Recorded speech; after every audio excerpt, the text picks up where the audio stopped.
오늘은 우리가 계속 읽고 있는 대로 마태복음 4장 말씀을 함께 읽을 텐데요. 오늘은 마태복음 4장 23절에서 25절까지의 말씀으로 이 순간이 영원할 수는 없나요? 라는 제목의 말씀 우리 손동영 목사님께서 전해주시도록 하겠습니다. 새번역 성경으로 먼저 살아계신 하나님의 말씀을 함께 읽도록 하겠습니다. 함께 읽겠습니다. 시작.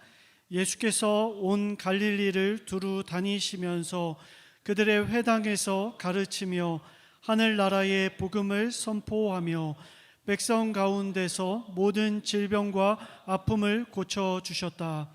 예수의 소문이 온 시리아에 퍼졌다. 그리하여 사람들이 갖가지 질병과 고통으로 앓는 모든 환자들과 귀신 들린 사람들과 간질병 환자들과 중풍병 환자들을 예수께로 데리고 왔다. 예수께서는 그들을 고쳐주셨다. 그리하여 갈릴리와 데가볼리와 예루살렘과 유대와 요단강 건너편으로부터 많은 무리가 예수를 따라왔다. 아멘. 오늘 말씀 전해주실 우리 손동현 목사님은 과천교회 4대 기관을 담당하고 계시고요.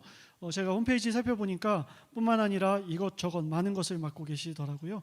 그래서 오늘 말씀 전해주실 텐데요. 저랑은 개인적으로 15년 전에 같은 교회에서 눈물 젖은 빵을 먹으며 사역했던 기억이 있습니다. 그때 둘 다 홀쭉했을 때 같이 사역을 했었고요. 그리고 오늘 말씀 전해주실 때 저는 그런 마음이에요. 저도 말씀 기대하는 마음으로 듣고 또 우리 어린이 부서에서 성탄 핸드벨 연습을 하면서 굉장히 소리가 들릴 텐데 이 환경에서 설교하실 수 있을까라는 생각이지만 혹독하게 한번 해보셔야 더 큰 사역 하실 것 같아서 각오 한번 하시라라는 마음이고 하지만 평소는 2배 더 크다는 거, 소리 크다는 거 아시고 우리 같이 하나님의 말씀 들어봤으면 좋겠습니다. 네, 하나님의 말씀 같이 듣도록 하겠습니다.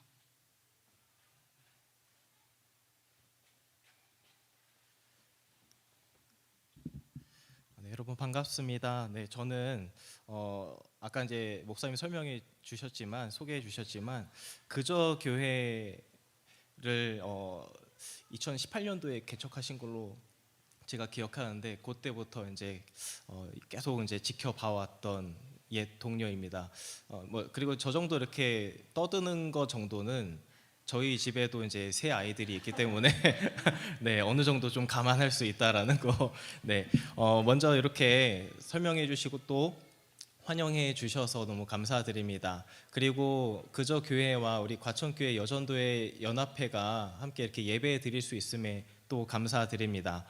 개인적으로 아까도 이제 목사님 얘기해 주셨지만 저는 이 자리가 개인적으로는 굉장히 많이 떨리고 또 설렙니다.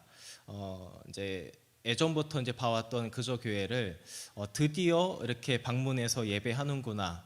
그리고 부족한 종에게도 말씀을 함께 나눌 수 있는 양해를 해주셔서 또 감사하다라는 그런 마음 많이 느끼고 있습니다.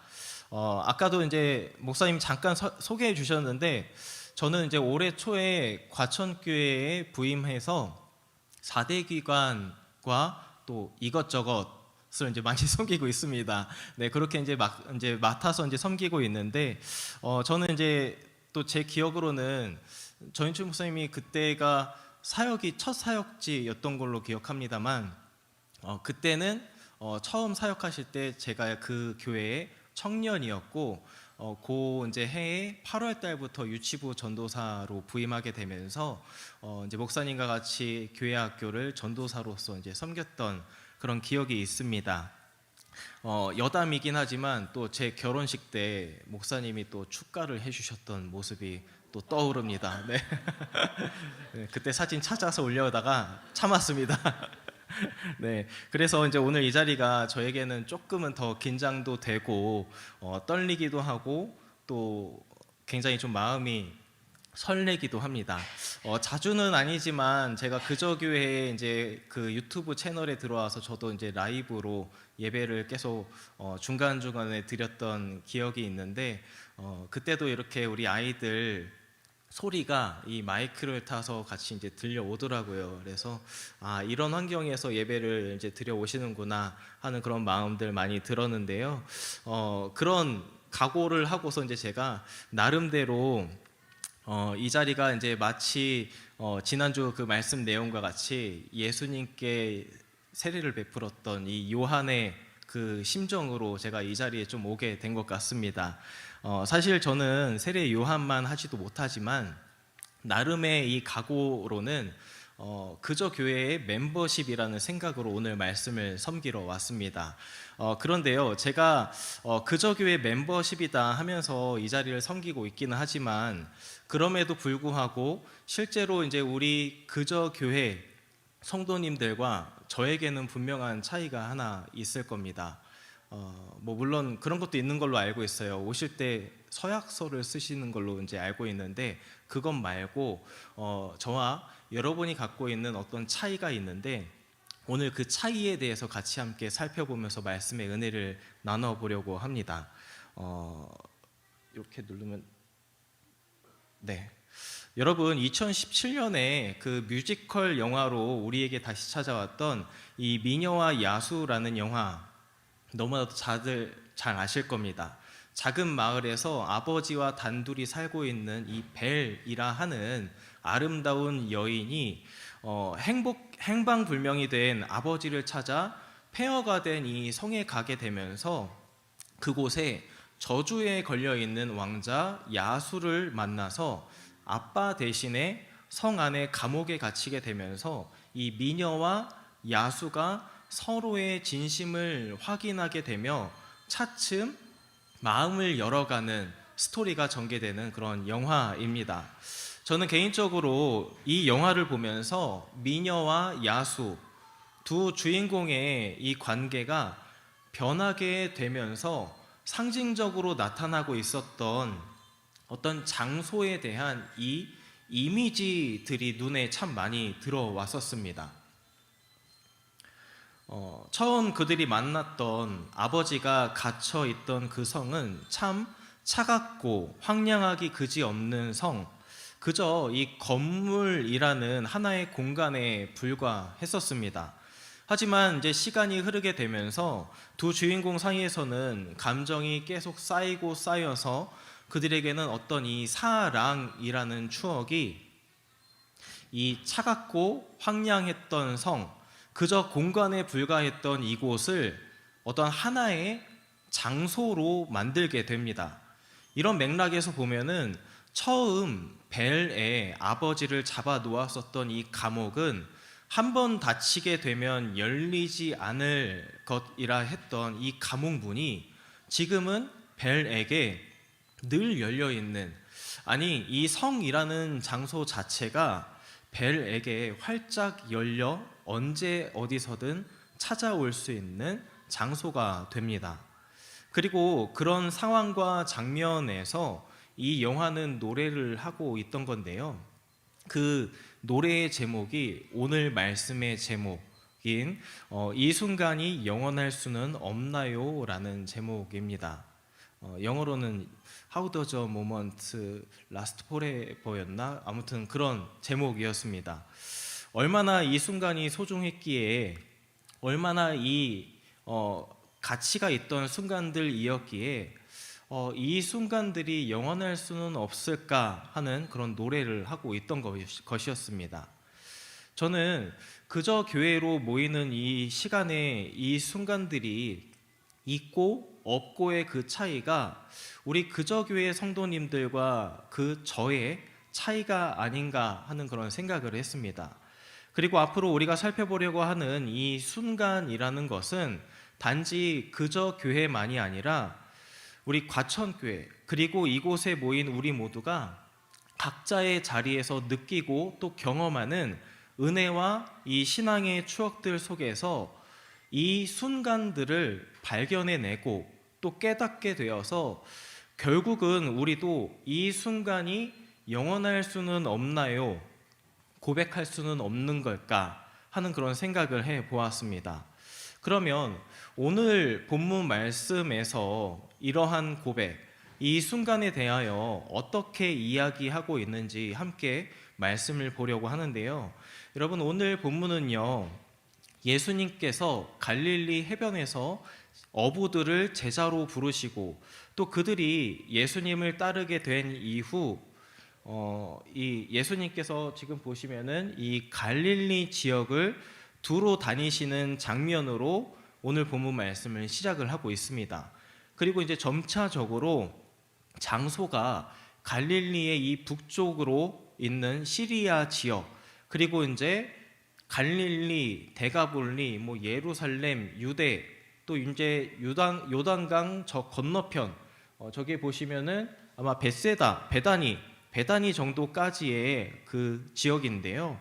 단 세 구절의 이 말씀이지만 예수님께서 가르치시며 또 하늘나라의 복음을 선포하시는 이 사역의 영역이 점점 더 넓어졌다라는 것을 보게 됩니다. 그래서 어느 주석학자가 말하기를 이 처음 사역하셨던 갈릴리 지역만 해도 이곳을 다 돌려면은 한 3개월 정도가 걸릴 텐데 이것이 이 모든 사역들이 하루 이틀 정도의 사역이 아니라 조금은 더 긴 시간 동안 그들은 함께 했을 것이라 이야기를 합니다. 그리고 이렇게 사역의 장이 넓어지던 만큼 여러분, 아무래도 더 많은 사람들, 더 다양한 사람들이 예수님을 따랐던 겁니다. 이유는 무엇이었을까요? 물론 예수님이 회당에서 가르치시고 또 하늘나라의 복음을 선포하셨던 것 굉장히 중요합니다. 그런데 오늘 본문 말씀에서는 그것 외에 조금은 더 강조하고 싶었던 것이 있던 것 같았습니다. 오늘 본문 말씀 23절, 24절 말씀을 같이 한 번 더 다시 한번 읽도록 하겠습니다. 시작. 예수께서 온 갈릴리를 두루 다니시면서 그들의 회당에서 가르치며 복음을 선포하며 백성 가운데서 모든 질병과 아픔을 고쳐 주셨다. 예수의 소문이 온 시리아에 퍼졌다. 그리하여 사람들이 갖가지 질병과 고통으로 앓는 모든 환자들과 간질병 환자들과 중풍병 환자들을 예수께로 데리고 왔다. 예수께서는 그들을 고쳐 주셨다. 아멘. 보시면은 예수님을 찾아온 이 갖가지 질병과 고통으로 어려움에 시달리고 있던 사람들을 예수님께서 고쳐주고 계셨기 때문이었던 겁니다. 아무래도 갈릴리에서부터 아픈 사람들을 고쳐주셨다는 소문이 돌기 시작하니 시리아에 가서도 또 더 넓게 갈릴리, 데가볼리, 예루살렘, 유대와 요단강 저 건너편까지 정말 온갖 질병과 고통에 시달리고 있던 사람들이 예수님을 찾아왔을 겁니다. 그런데 여러분, 저는 이 지점에서 한 가지 아주 현실적이라고 해야 할까요? 조금은 이기적인 인간의 마음이 들었습니다. 여러분, 혹시 귀신 들린 사람 보신 적 있으신가요? 신앙생활 하시면서 보신 분들도 있을 거고 아직은 못 보신 분들도 있을 텐데 저는 본 적이 없습니다. 그런데 비슷하게 이 귀신 들린 척했던 일들 때문에 어떤 사건을 경험한 적은 있었습니다. 어떤 일이 있었냐면은 이제 어떤 한 분이 막 그 귀신 들린 사람처럼 이렇게 행동하는 것 때문에 이 청년 공동체 안에서 함께 있던 지체들이 옆에서 이제 돕거나 이렇게 하는 행동들을 말리게 되는 상황들이 있었습니다. 그런데 이제 그 상황들을 이용해서 이 사람 저 사람이 나의 몸을 허락도 없이 만졌습니다 라고 하여서 이 교회 공동체에 좀 무언가 이득을 취하려고 했던 사건이 한 번 있었는데요. 어쨌든 여러분, 제가 당시에 이렇게 귀신 들린 척했던 그 행동을 보면서 제가 그냥 들었던 생각은 엮이고 싶지 않았다라는 그런 생각이 있었습니다. 그런데 여러분 보세요. 오늘 말씀을 보니까 온갖 질병과 고통이라고 했지만 보니까 귀신 들린 사람 나오죠. 또 간질병, 중풍병 앓는 이 사람들, 여러분 이 아픔들을 겪고 있는 사람들이 예수님께로 몰려들었다라는 겁니다. 아마 서로가 불편했을 겁니다. 여러분 여기에 나오고 있는 이 아픔 겪고 있는 사람들이 제일 힘들어하는 것들 중에 하나가 다른 사람들의 시선일 겁니다. 자신을 피하고 또 엮이고 싶지 않다는 그 눈빛, 지금 시대의 의학으로도 우리가 의료인이 아니라면은 잘 알지 못하는 아픔이고 또 다가서기 어려운 고통 때문에 그런 시선들이 서로에게 불편함을 주기 때문입니다. 그런데요, 귀신 들린 사람, 간질병, 중풍병으로 아픈 사람들이 예수님이라는 이 한 곳에 모였던 것이었습니다. 여러분, 예수님이 무슨 대학병원도 아니고 엮이고 싶지 않은 사람들이 이렇게 몰려들게 되었던 것은 사실은 좀처럼 쉽지 않은 상황이었습니다.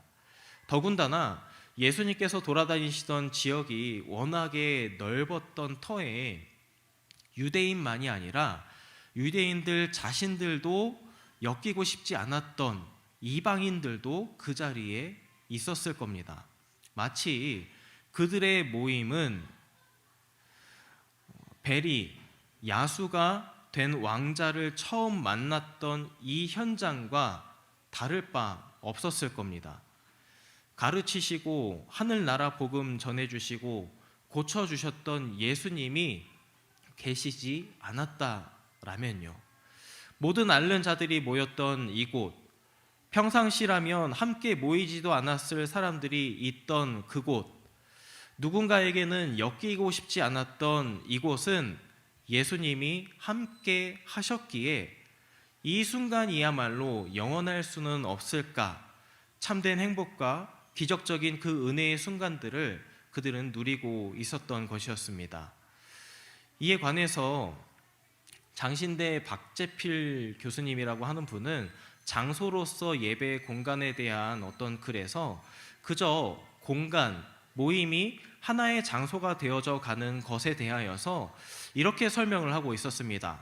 먼저 하나의 전제를 두고 있었는데요, 이 공간과 장소에 대한 개념에는 분명히 차이가 있다라고 이야기를 합니다. 그래서 이 공간이라는 것은 넓이 또 높이와 같은 것들을 포함한 이 크기와 같은 어떤 객관적인 건물 따위를 말할 수 있는 것이 공간이라고 하면은, 이 장소라는 것은 이 공간 플러스 알파로 어떤 주관적인 가치들이 쌓인 곳이라 할 수 있다라는 겁니다.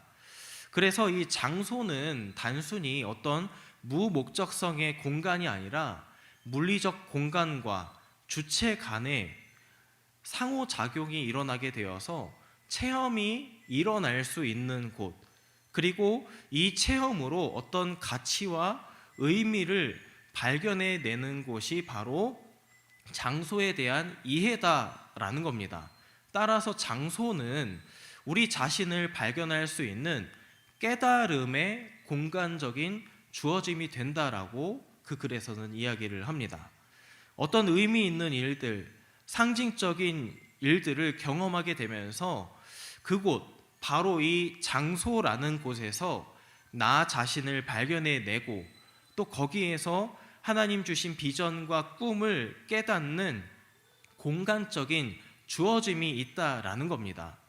그래서 이 장소라는 것은 우리의 정체성을 구성하는 요소가 될 수도 있다, 그렇게 설명을 하고 있습니다.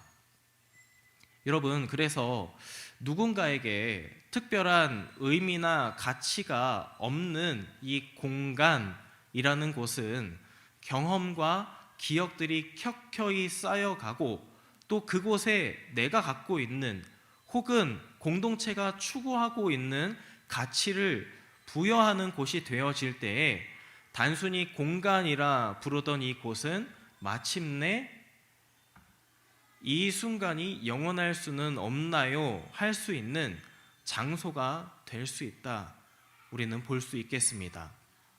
이런 이야기를 창세기 말씀에서도 예를 들어서 이야기하고 있는데요. 여러분, 야곱이요, 형 에서의 이 복수를 피해서 브엘세바를 떠나서 하란을 향해 발걸음을 옮겼었습니다. 그런데 밤이 돼서 노숙을 하기 위해 어떤 한 곳에 정착해 돌을 깎다가 그것을 베개로 삼고 잠을 청했습니다. 그리고 이제 그날 밤에 꿈에 땅과 하늘을 연결하는 이 사닥다리 위에서 천사가 오르락 내리락 하면서 야곱에게 하나님의 약속을 들려줍니다. 이때 야곱은 잠에서 깨어 스스로 이곳을 하나님의 집이요 하늘의 문이라 고백하면서 베개로 삼았었던 이 돌들을 가져다가 기둥을 세우고 그 위에 기름을 붓고 이곳 이름을 벳엘이라고 부릅니다. 즉 야곱은 그저 몸을 뉘었던 이 추상적이었고 막연했던 이 공간, 그 한 곳에서 하나님을 경험한 그 이후 구체적인 장소 베델을 고백하게 되었다라는 것이었습니다. 이런 맥락에서 여러분, 오늘 본문에 등장하는 이 갖가지 질병과 고통으로 시달리던 이 아픈 사람들은 예수를 따르던 그 곳은 그저 저 사람을 따르면 내가 아팠던 것, 나를 고통스럽게 했던 것, 평생토록 나를 시달리게 했던 그것에서 자유케 해준다라는 그 소문으로 한 줄기 희망을 들고 왔던 곳에 불과했었을 겁니다. 하지만 시간이 흐르고 그들이 예수님과 함께 있던 그곳은 드디어 무엇이 됩니까? 이곳은 더 이상 이들의 모습을 보곤 괜히 엮이고 싶지 않은 사람들이 모인 그곳이 아니라 더 이상 단순히 예수를 따르던 그곳이 아니라 예수께서 가르치시고 하늘나라의 복음을 전해주시고 또 그것으로 인하여서 이루어지는 그 회복이 무엇인지를 경험하는 장소가 됩니다. 여기서 이제 숨은 그림 찾기도 있을 건데요. 여기서 우리 진정한 그저교회 성도님이시라면 우리 담임 목사님을 바로 찾으실 수 있을 것 같습니다.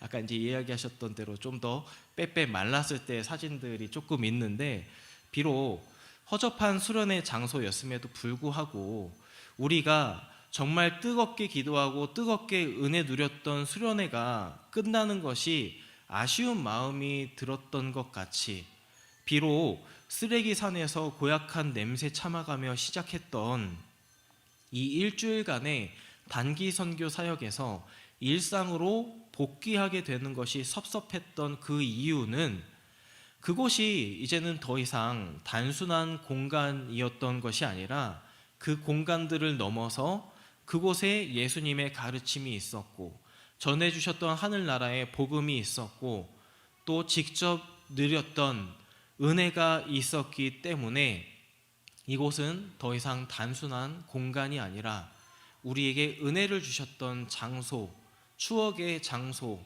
신앙 여정의 중요한 지점이 될 수 있었던 것이었습니다. 여러분, 그저 교회, 즉 교회가 그저 교회답도록의 이 모습을 쫓는 이들의 이 예배가요, 그저 교회에 이 말씀의 은혜가 함께 있기를 소망합니다. 그리고 과천교회 여전도회 연합회가 그저 교회와 함께 손잡고 하나님 예배하며 주신 말씀의 은혜를 우리는 또 누군가에게 나누고 누리는 그 연합 사역 가운데에도 그저 단순한 사역, 그저 단순한 섬김, 그저 단순한 공간의 이 연합을 넘어서서 그곳에서 우리는 예수님의 가르침을 경험하고 하늘나라의 복음을 누리고 또 은혜를 함께 경험할 수 있는 이 순간이 영원할 수는 없을까 하는 장소가 될 수 있기를 소망합니다. 이제 저희 그 과천교회 이야기를 좀 전해드리면서 말씀을 정리하려고 합니다. 여러분, 사실 저보다는 실제로 이 일들을 겪어보신 분들이 이야기를 하면은 좀 더 좋겠다라는 그런 내용인데요. 지난 주간 과천교회는 대림절 새벽 기도회를 했었습니다. 그러면서 이제 흔히 말로만 듣던 과천교회의 이 광야 시절을 저는 영상으로 처음 접했습니다. 교회 재건축을 하느라 88주 정도를 과천 중학교 체육관에 주말만 되면은 수많은 의자를 줄 맞춰 세우고 날르고 그렇게 예배 준비하던 그곳을 우리 과천교회 성도님들은 광야 교회라고 추억하며 소중히 여기시는 분들이 참 많았었습니다. 그런데 이제 제가 그 성도님들과 이야기를 하다 보면은 그런 마음들이야말로 이렇게 이 순간이 영원할 수는 없나요? 라는 마음이라는 것을 참 많이 느꼈습니다. 주말부터 드르륵거리는 소리 내면서 의자 나르던 소리, 조금 힘 좀 생겼다 하면은 자녀들도 같이 데리고 와서 땀방울 흘리며 함께 했던 그 시간들, 이걸 또 내가 왜 하고 있는 거지 생각했을 그마저도 켜켜이 쌓이고 쌓여서 그저 단순히 체육관에 지나지 않았을 그때의 그 순간들이 참 사랑스럽고 소중한 것들이라 영원할 수는 없을까 하는 그 감동과 마음의 뜨거움 때문에 이 시절들을 광야 교회라 부르시던 것이 아닌가 생각을 했었습니다. 여러분, 오늘 우리에게도 이와 같이 이 순간이 영원할 수는 없나요? 할 수 있는 것들은 없을까요? 이를 위해서 우리 함께 다짐하고 여러분들 함께 기도하였으면 좋겠습니다. 오늘 임하시는 주님, 그 주님께서 우리를 가르쳐 주시고 또 인도해 주셔서 하늘나라의 복음을 경험하게 해달라고 우리는 기도해야 하겠습니다. 또 사랑하게 해 주셔서 회복시켜 주시고 또 단직 공간, 모임으로 그칠 수 있을 이 곳이 장소가 되도록 우리가 서로 사랑하고 섬기는 각자의 교회 되고 또 연합한 교회가 되어지길 위해서도 우리는 기도해야 하겠습니다. 그리고 개인적으로 저는 그저 교회의 팬으로서 응원하는 것은 비록 여러분들 이렇게 예배하는 이 시간 동안 우리 아이들의 소리가 들려온다 할지라도 저 소리마저 우리에게 훗날 이 순간이 영원할 수는 없나요? 하게 되는 그 감동과 마음의 뜨거움이 우리 모두에게 있기를 소망합니다. 그러한 소망이 우리 삶 가운데, 우리의 마음 가운데 새겨지길 바라며 이 시간 주신 말씀 마음에 새기며 기도하는 마음으로 이 시간 함께 하나님 앞에 찬양 올려드리겠습니다.